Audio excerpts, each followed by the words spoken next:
구로구의 한 빌딩 콜센터에서 코로나19 집단 감염이 확인이 되고요. 그러면서 이거 수도권 뚫린 거 아니냐 이런 우려가 커지고 있습니다. 그런데 이 건물 안에 구로 의뢰 출마한 윤건영 전 청와대 실장의 선거 사무실이 있다는 겁니다. 선거 사무실이 결국 폐쇄를 일단 됐고요.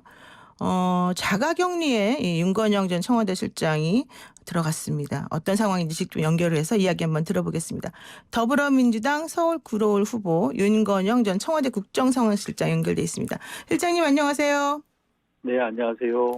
네, 지금 자체적으로 자가격리를 실시하시고 계시다고 들었는데 괜찮습니까? 예, 제가 우선 확진자들하고 동선이 겹치는 그런 밀접 접촉자는 아니라고 안내를 받았는데요. 네. 그러니까 방역 체계상 자가격리 대상은 아닙니다. 다만 같은 건물에 있던 콜센터에서 확진자가 많이 나오고 있어서 저를 포함해서 선거 캠프 관계자 전원이 자발적으로 검사를 받았고요. 결과가 나올 때까지 지금 자가격리 중입니다. 그러니까 이제 스스로 혹시라도 모르는 위험을 미리 방지하기 위해서 스스로 자가격리 중이시라는 얘기인데 그러면 네, 검사를 받으신 거잖아요. 결과가 나왔나요? 네, 저는 어제 오후에 음성 판정을 받았습니다. 음성 판정이요. 다행입니다. 예. 네. 다른 분들은 어때요? 캠프 관계자들.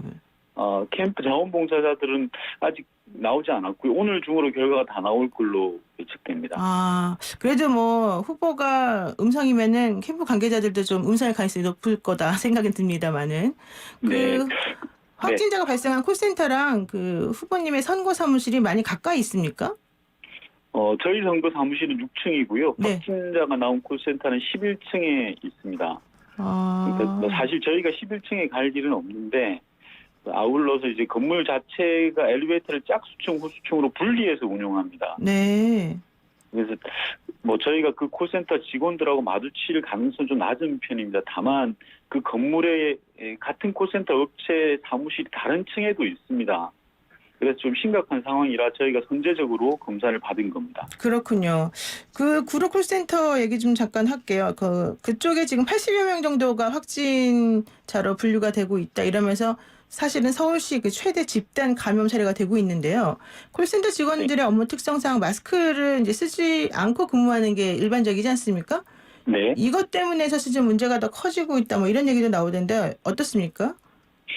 맞습니다. 콜센터는 특성상 좁은 곳에서 많은 사람들이 밀집돼서 일을 하고 있고요. 또 하루 종일 말을 해야 되는 그런 그렇죠. 상황이고 마스크 쓰고 하기가 좀 다소 힘든 상황입니다. 아울러서 영세업체들이 많아서 사회적 거리두기를 지금 강조하고 있지만 이게 적용하는데 어려운 여건이 또 사실입니다. 그래서 집단 발병 가능성이 높은 그런 시설에 대해서는 좀 특별한 대책, 특히 중소업체 근로자들에 대해서는 재택근무를 강화한다든지 발열 모니터링을 강화한다든지에 대한 각별한 대책이 좀 필요할 것 같고요. 당장 시행해야 할 조치로는 콜센터와 같이 집단 감염 우려가 높은 곳에 대해서는 관련 정보를 사전에 좀 명확하게 파악해둘 필요가 있습니다. 네. 그래서 혹시라도 사건이 발생하면 신속하게 대응하기 위해서는 초기 정보 파악이 매우 필요하기 때문에 그렇습니다. 그렇군요. 사실 근데 이번에 이제 후보로 나오신 분들이 발을 동동 구르는 이유 중에 하나가 바로 네. 선거운동을 못한다 뭐 이런 거가 좀 주요 원인이 될 텐데 네. 어제 또 안타까운 소식이 하나 있었습니다. 그 지방에서 선거운동 하시는 그 선거사무실 사무장 분께서 코로나19로 사망했다면서요? 네, 그렇습니다. 그렇게 되면은 총선 치를 수 있습니까? 이거 어떻게 해야 돼요? 일각에서 총선 연기를 이야기하시는 분도 계시던데 제 생각에는 지금 이야기하거나 또는 판단할 단계는 아니라고 봅니다. 오히려 큰 혼란이 올 수 있거든요. 그래서 국민 불안을 가중시키는 결과가 가져올 수 있습니다. 그야말로 신중하게 접근해야 될 문제이기 때문에 물론 상황을 지켜보면서 어느 때가 되면 판단할 수 있습니다만 분명한 건 지금은 아닌 것 같습니다. 그리고 지금은 워낙 전대미문의 상황이 벌어지고 있지 않습니까? 그래서 이 국난에 가까운 코로나19 상황을 극복하기 위해서는 일단은 힘을 모아내는 게 우선일 것 같습니다. 네, 선거에 나선 후보자 입장이라기보다는 일반 국민 입장에서 우리 국민들도 같이 걱정하는 그런 모습이신데요. 지금 이런 얘기도 나와요. 코로나19로 국민 소득이 좀 힘들어지니까 재난 기본소득을 도입해야 된다 이런 목소리가 나옵니다. 그래서 전주시에서는 최초로 50만 원에서 지급하겠다 이런 얘기도 나오는데 후보님께서는 어때요? 재난 기본소득 지급에 대한 입장이 있으세요? 저는 기본적인 취지에는 동의합니다. 다만 지금은 무엇보다도 추경 통과가 시급한 상황입니다.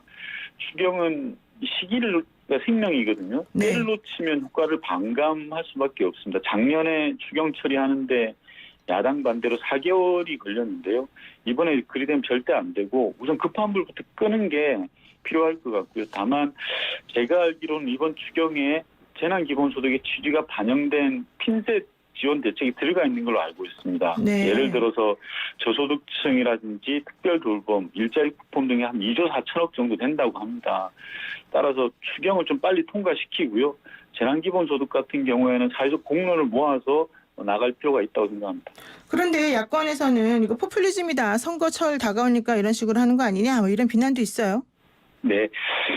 그 말씀 드리고 싶은데 거리에 나가서 국민들 한 5분만 만나보시라는 말씀 드리고 싶습니다. 얼마나 상황이 어렵고 좀 신속한 지원 대책이 필요한지 잘 알 수 있을 거라고 생각합니다. 그러니까 포퓰리즘은 절대 아니다. 지금 네. 국민들이 너무 힘들어하니까 당연히 도와야 되는 거다. 이런 입장이시군요.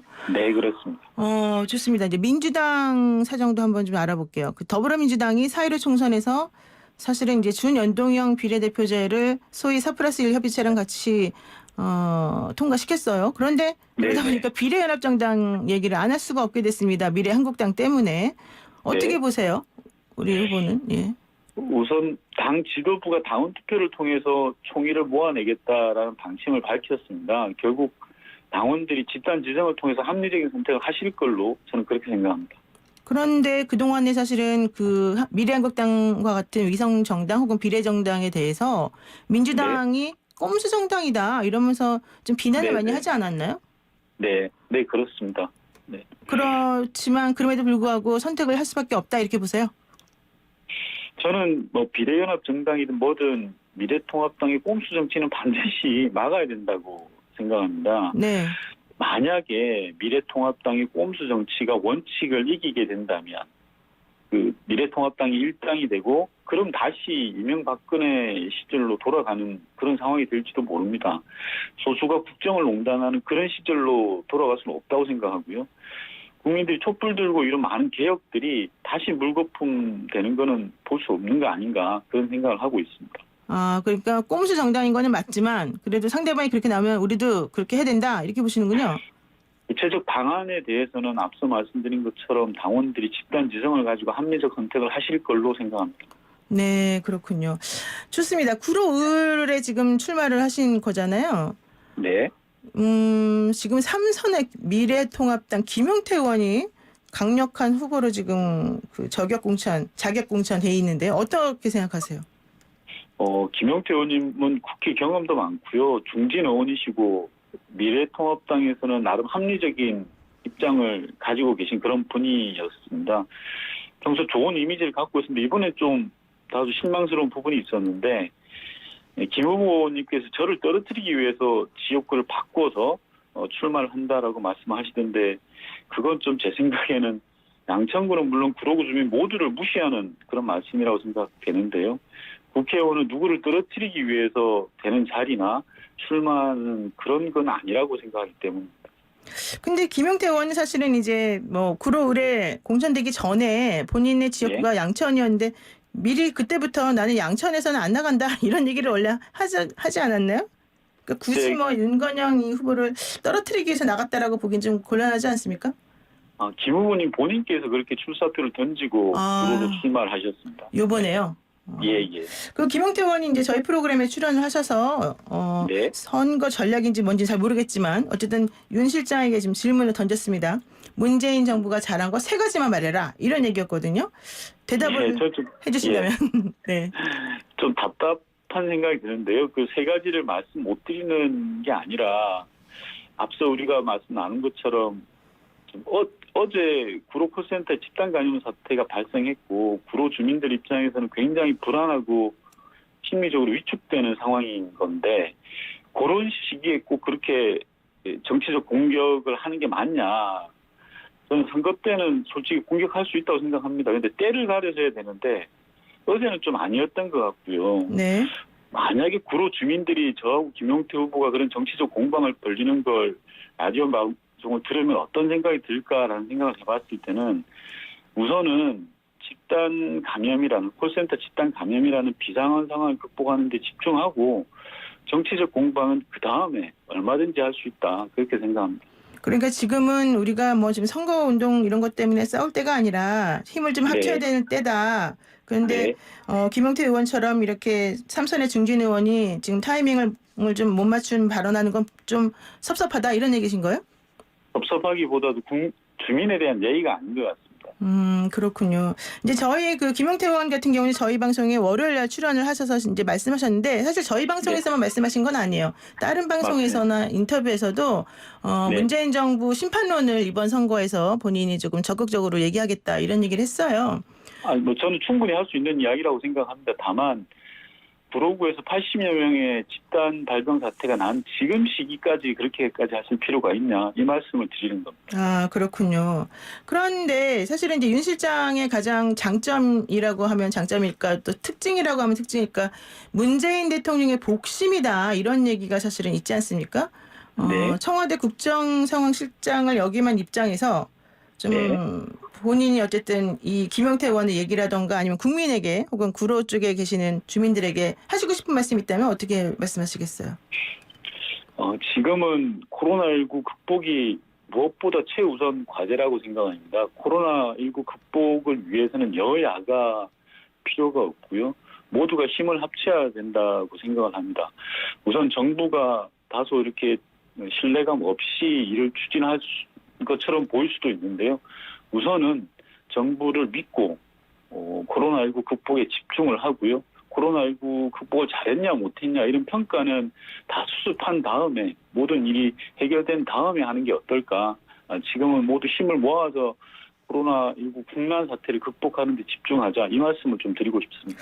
그런데 이제 이거는 실례된 질문일 수도 있는데 지금 말씀은 이제 코로나19가 지금 매우 중요하니까 이 얘기부터 먼저 하고 나머지는 나중에 하자는 것처럼 들려요. 근데 언제 끝날지 모르는 코로나19를 계속 기다리다 보면 윤 시장님은 선거운동 안 하시겠네요? 못 하시겠네요? 아닙니다. 선거운동은 주민들이 전체적인 걸 보고 판단하시리라고 생각합니다. 네. 그리고 지금 지역에 나가보면 거리에 나가보면 주민들 상황이 굉장히 심각하거든요. 거리에 사람이 없을 정도라고 합니다.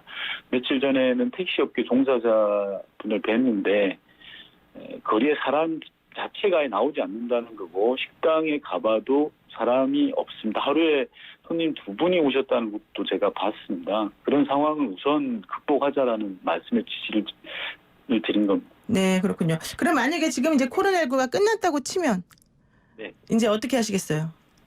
당연히 국민들을 적극적으로 만나 뵙고 그리고 제가 가진 구로 발전에 대한 비전 그리고 국가에 대한 국가 정책에 대한 약속들을 가지고 주민들을 만나 나가야 된다고 생각합니다. 네, 그렇군요. 이제 이번 선거 같은 경우는 뭐 여당 심판론이다, 야당 심판론이다, 뭐 이제 말이 많아요. 그러면 구로 쪽에서는 결과론적으로는 여당 심판론이 좀 화두로 떠오를 가능성이 좀 있는데 그거는 네. 좀 공평하다고 보세요? 임기 중반부에 치러지는 선거기 때문에 여당 심판이라는 평가가 나오는 건 저는 좀 당연하다고 생각합니다. 집권 3년 차니까요. 네. 그건 뭐 피해갈 도리가 없고요. 다만 임기 중반에 치러지는 선거에서 야당 심판 이야기가 나오는 게 오히려 더 예외적으로 보여지는 거고요. 네. 지난 3년 동안 지금의 야당이 미래통합당이 국정에 있어서 어떤 모습을 보여줬는지는 국민들이 잘 판단하고 있을 거라고 보여집니다. 네, 그렇군요. 알겠습니다. 오늘 말씀 여기까지 듣겠습니다. 고맙습니다. 네, 고맙습니다. 네, 지금까지 윤건영 전 청와대 국정상황실장이었습니다.